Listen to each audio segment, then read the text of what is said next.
I'm typing this on a throwaway and with hands that won't stop shaking. Partly from anger, and partly from that hollow sadness you feel after a blow that lands deeper than you thought possible. I'm 25, male, a software engineer in London, with what most people would call a good life. Secure job at a big tech company, a girlfriend who laughs at my stupid Star Wars references, and, until 48 hours ago, a relationship with my family I believed was unbreakable. My dad died when I was 14. They call it sudden cardiac event on the paperwork, but it felt like the universe unplugged itself while we were eating spaghetti bologna. He slumped forward, fork still in hand. My mom screamed. I tried CPR while waiting for an ambulance that arrived too late.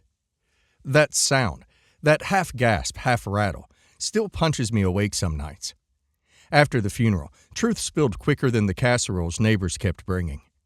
Dad had been propping up a failing construction firm with loan after loan. Second mortgage, maxed out credit cards, high-interest, short-term business funding he never told Mom about. By the time the dust settled, the house was worth less than the debts it secured. Mom sold it to clear the worst, then began a nomadic nightmare of trying to keep a roof over our heads on her supermarket cashier wages. I watched Mom fold herself in half under the weight. Extra shifts that left her feet raw, budgeting notebooks filled with microscopic handwriting.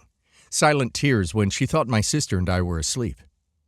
My sister Jenna, 2 years younger, processed grief by clinging to Mom so hard they seemed fused.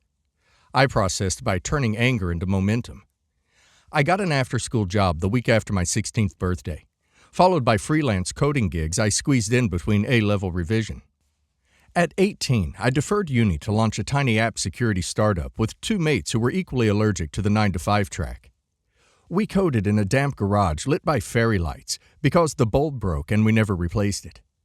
18 months later, a mid-sized cybersecurity firm bought our IP for what, to a kid from council estate rent arrears, felt like monopoly money. First thing I did was buy a modest 2-bed flat on the outskirts of the city, so Mom could stop bleeding cash to landlords. She cried on the bare parquet, saying she'd never imagined